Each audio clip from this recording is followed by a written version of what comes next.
ETV YouTube ఛానల్స్లో మీ వ్యాపార ప్రకటనల కోసం ఈ నంబర్కి కాల్ చేయండి.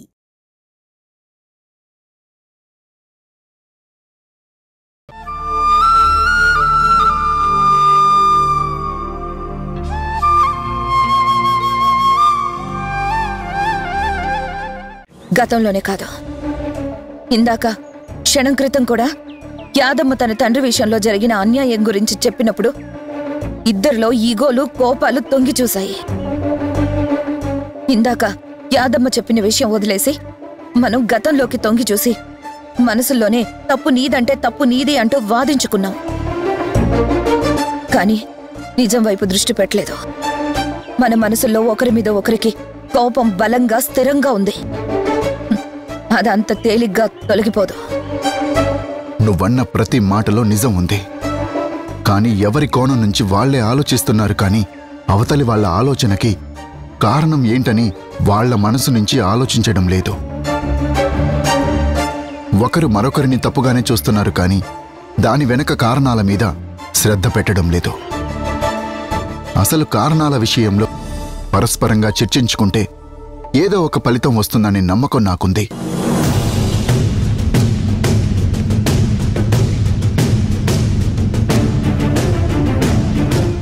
అహమని భావిస్తే ఎలా కుదురుతుంది? కలవటం జరగని పని. నువ్వు స్వార్థం అనుకోవడం వల్లే ఈ అనర్థం అంతా జరిగింది. మనం ఎన్నో విషయాల్లో విభేదిస్తూ వస్తున్నాం, కానీ ఒక విషయంలో ఏకీభవిస్తున్నాం. ఆ విషయం నువ్వు గమనించావా గుణ? ఏ విషయంలో? ఇక మనం కలవలేమన్న విషయంలో. ఇద్దరం సమాంతరంగా ఆలోచిస్తున్నాం, సమాంతరంగా ప్రయాణిస్తున్నాం.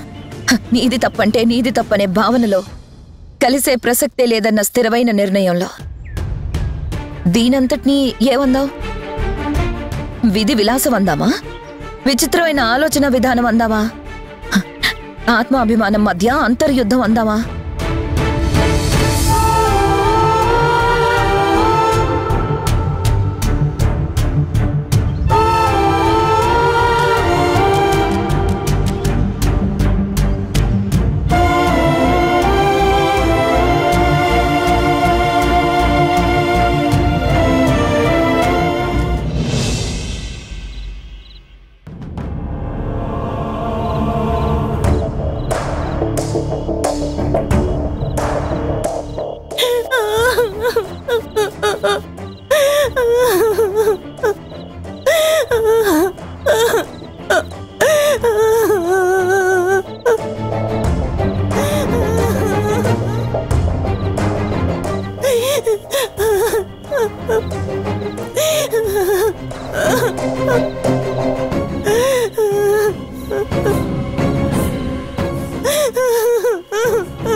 ఏమైంది?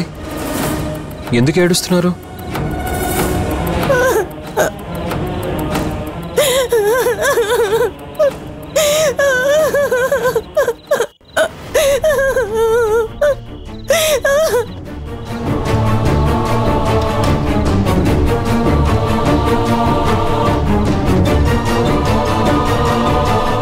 అసలేమై ఉంటుంది? ఎందుకు ఏడుస్తుంది? తన ఆశలు అడియాసలు అవుతున్నాయనా? నాన్న తనకి దక్కడనా? పాపం, నేనే ఆశలు పెట్టాను. కానీ ఏం చేయను? అమ్మే కదా.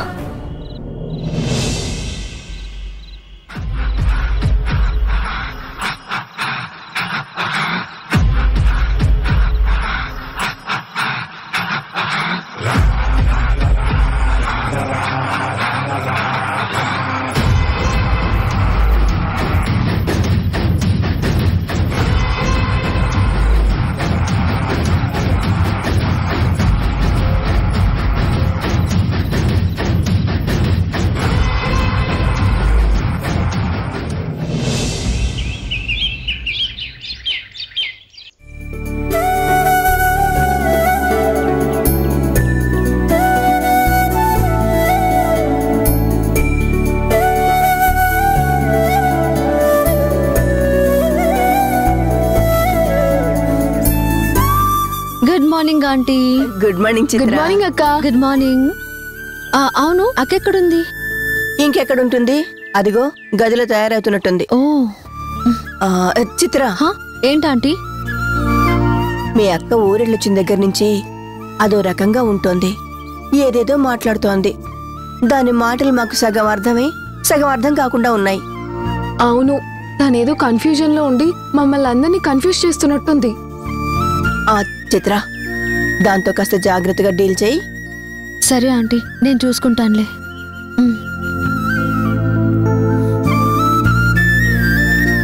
గుడ్ మార్నింగ్ అక్క. Good morning. ఇవాళ నీ ప్రోగ్రామ్స్ ఏంటక్క? కొత్త ప్రోగ్రామ్స్ ఏమీ లేవు, అంతా పాత డ్యూటీనే, యోగా చేయించడం. కాకపోతే ఒక చిన్న చేంజ్. చేంజా? ఏంటది? నేను హాస్పిటల్కి రావట్లేదు. వాట్? హాస్పిటల్కి రావా? మరి యోగా చేయించడమే అన్నావు. ఎస్, యోగానే. కాకపోతే పేషెంట్లని ఇంటికి పంపించమని చెప్తాను. ఏంటి? పేషెంట్స్ ని ఇంటికి పంపించమని చెప్తావా? అలా పంపిస్తారా? పేషెంట్ల ఆరోగ్యమే ముఖ్యం, వృత్తే దైవం అనేవాళ్ళు వాళ్ళ మేలు కోరేవారైతే ఎందుకు పంపించరు? నేను అవసరం అనుకుంటే పంపిస్తారు, లేదంటే వేరే వాళ్ళని పెట్టుకుంటారు. ఏంటక్కా, అసలు ఏమైంది? సడన్ గా డెసిషన్ మార్చుకున్నావు? ప్రతి నిర్ణయం మార్పు వెనక ఒక కారణం ఉంటుంది. నేను గుణ గతంలో ఏంటో ఇప్పుడేంటో నీకు బాగా తెలుసు. కొత్తగా మా గురించి చెప్పాల్సింది ఏమీ లేదు. మొన్నటి దాకా ఏదో కన్ఫ్యూజన్ ఉండేది, కానీ ఇప్పుడు ఒక క్లారిటీ వచ్చేసింది. గుణకి నాకు సెట్ అవ్వదు.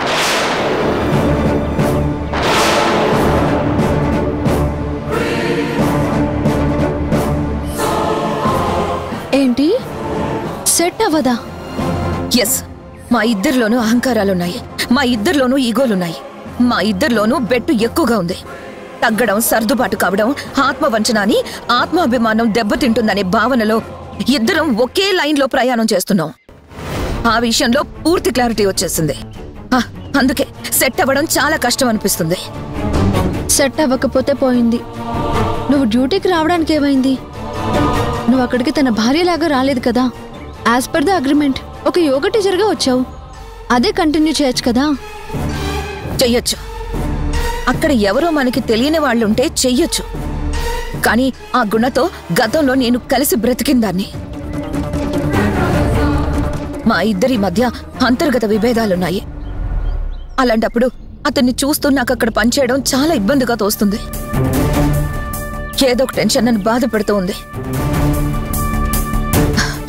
చూడు చిత్ర, ఒక మనిషిని ద్వేషిస్తూ వేరే చోట ప్రశాంతంగా ఉండొచ్చు, ఒక మనిషిని పూర్తిగా ప్రేమిస్తూ ప్రశాంతంగా ఉండొచ్చు. కానీ ఒక మనిషిని చూసినప్పుడల్లా మనం ఒక డైలమాలో ఉంటూ కలిసిమెలిసి పనిచేయడం అనేది చాలా కష్టంతో కూడుకున్న పని.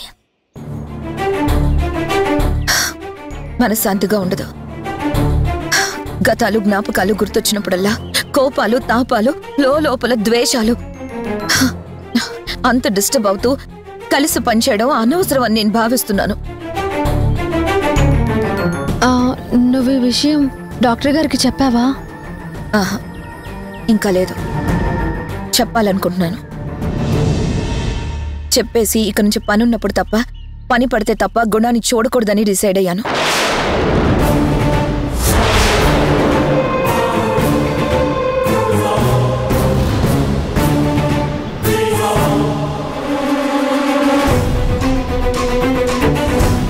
ఇక నుంచి పాత పద్ధతిలోనే ఇంట్లోనే యోగా క్లాసులు నేర్పిస్తాను. గుణ పేషెంట్లను పంపిస్తే వాళ్ళని ఇంట్లో నుంచే చూస్తాను.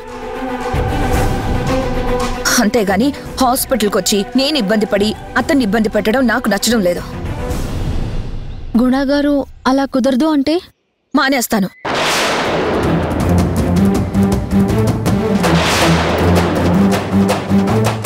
అలా అంటే కుదరదుగా. అగ్రిమెంట్ అనేది ఉంది కదా.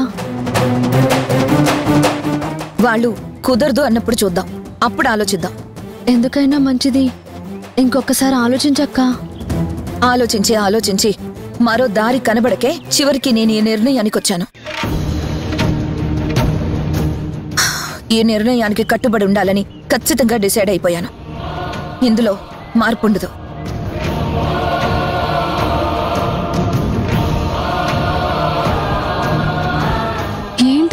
ట్విస్ట్. వాళ్ళ దగ్గరగా ఉంటేనే కలవడం కష్టం అనుకుంటే ఇలా విడిపోయి ఎవరి దారిన వాళ్ళు ఉంటే ఈ జన్మ కలుస్తారా? అదే కదా నా బాధ. అంతో ఇంతో ఆశ ఉండేది. ఇప్పుడు దీని మాటలు వింటుంటే ఆ ఆశలు కాస్త ఆవిరైపోతున్నాయి. కాళ్ళు చేతులు ఆడటం లేదు. ఏం చేద్దామంటావే? చేయడానికి మన చేతుల్లో ఏముంది? ఇప్పుడు చెప్పామనుకో మనకు తెలిసిపోయిందని ఆవిడ నిర్ణయంలో అస్సలు మార్పు తెచ్చుకోదు, ఇంకా బిగిదీసుకుంటుంది.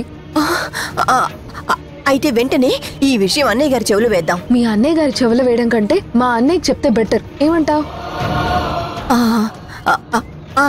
నువ్వు చెప్పింది బానే ఉంది, అలాగే కానిద్దాం.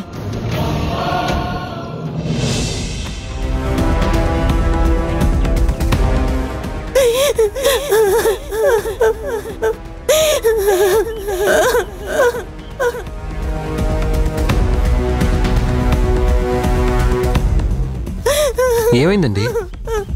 ఎందుకు ఏడుస్తున్నారు?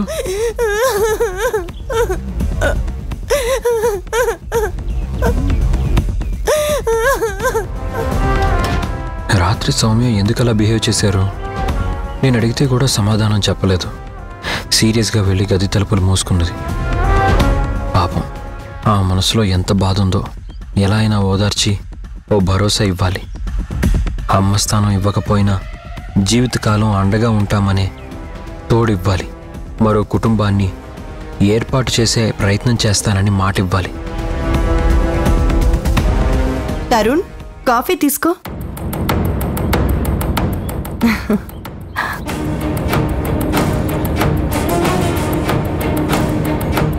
బాబు, కాఫీ తీసుకో.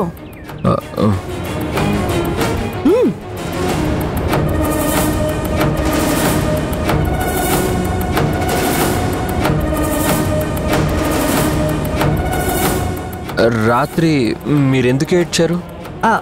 ఏంటి? నేనేడ్చానా? నేనేడవడం ఏంటి? అదేంటి, మీరు ఏడ్చిన విషయం మీకు గుర్తులేదా? నేనొచ్చి పలకరిస్తే సమాధానం కూడా చెప్పలేదు.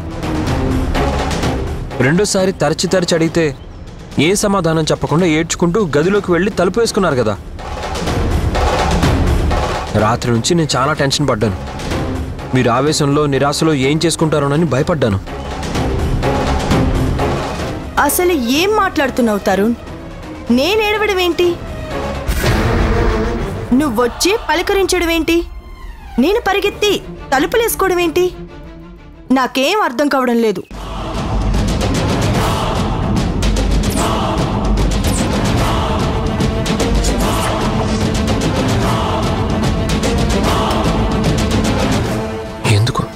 ఎందుకు సౌమ్య ఇలా ప్రవర్తిస్తుంది? తనేమన్నా మెంటల్గా బ్యాలెన్స్ తప్పిందా? వేరేదన్నా మానసిక ఇబ్బందికి గురైందా?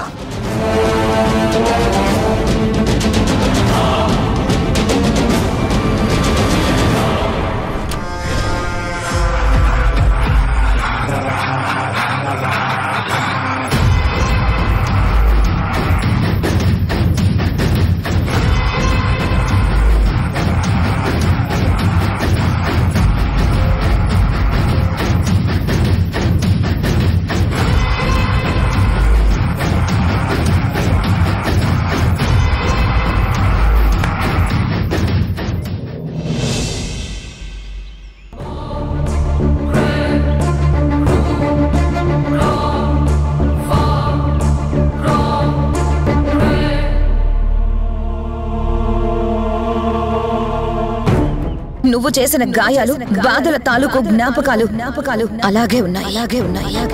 మనం మళ్ళీ మామూలుగా మాట్లాడుకోవాలంటే అవన్నీ తొలగిపోవాలి. కానీ అది అసాధ్యంగా తోస్తుంది.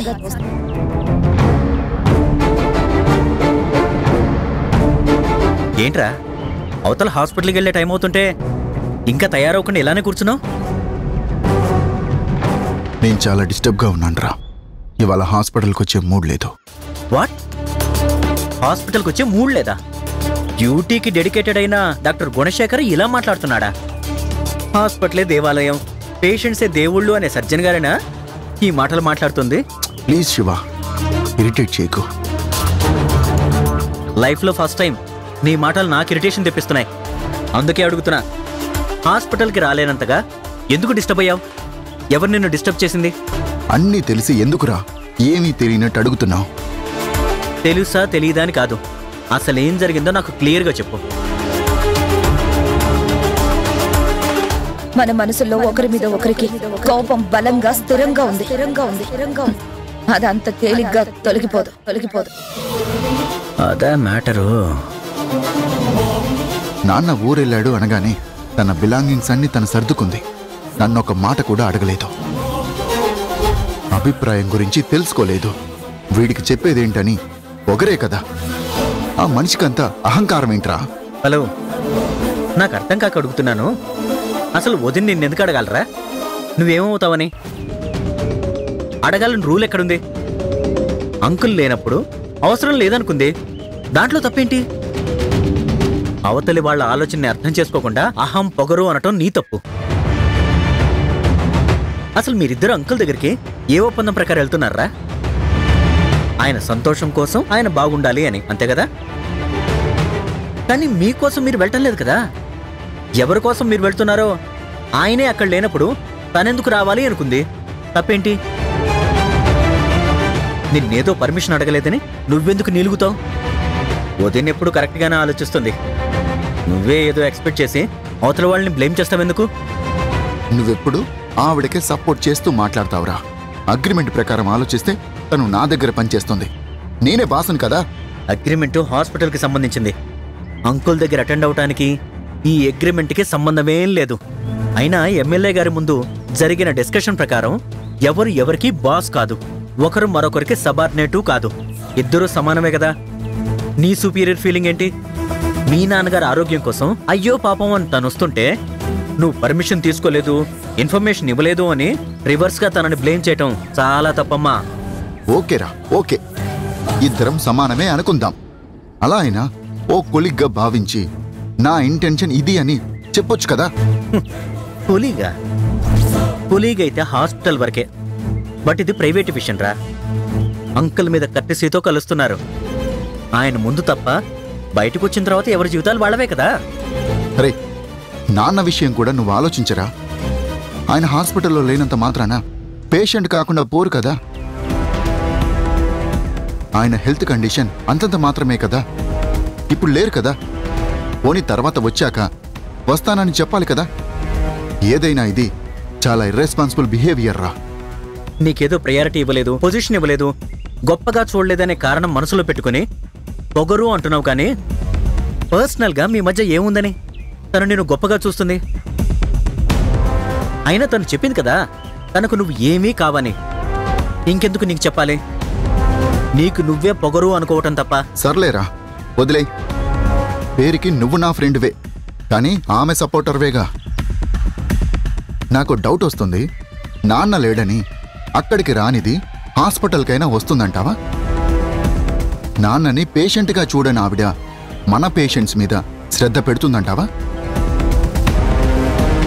నాకు ఏమాత్రం రెస్పెక్ట్ ఇవ్వని మనిషి హాస్పిటల్కి వస్తుందో రాదో ఒకసారి కనుక్కోరా. ఎందుకైనా మంచిది.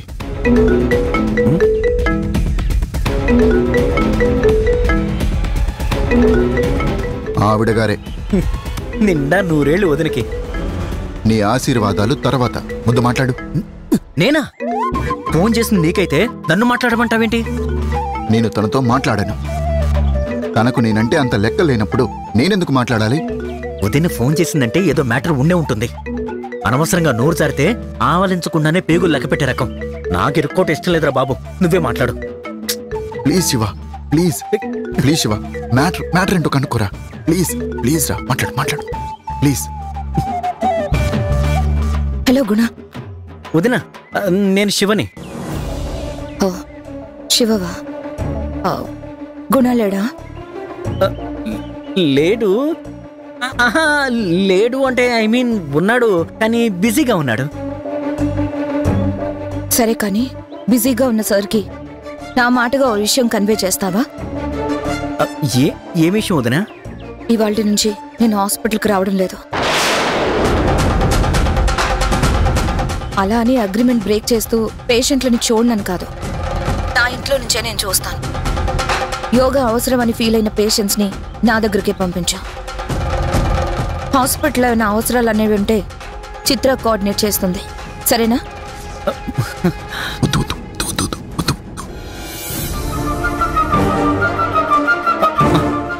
అదేంటి హాస్పిటల్ అగ్రిమెంట్లో చిత్ర లేదు కదా?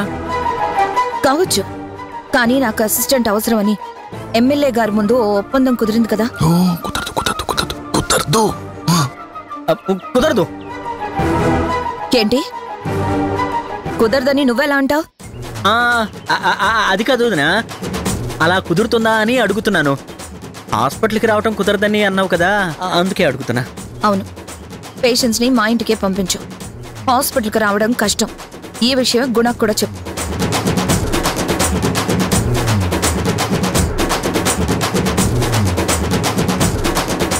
అర్థం కాలా?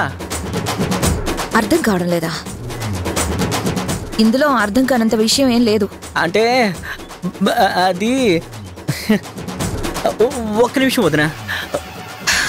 చూడు శివ, మాట్లాడుతున్నది ఆడియో కాల్ అయినా అక్కడ సీన్ అంతా వీడియోలో నేను చూడగలుగుతున్నాను.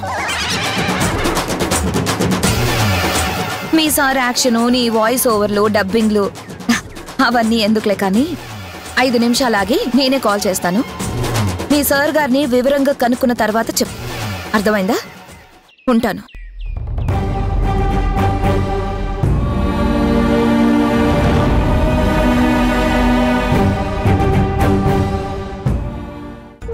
నిన్ను నమ్ముకుంటే దేనితోకో పట్టుకుని గోదావరి ఈదినట్టుగా అయిపోయింది నా పరిస్థితి. నేనేం చేయను, నా ప్రయత్నం నేను చేస్తున్నాను కదా. నేను బయట పడ్డాననుకో, నిన్ను పైకి పంపిస్తాను. జాగ్రత్త.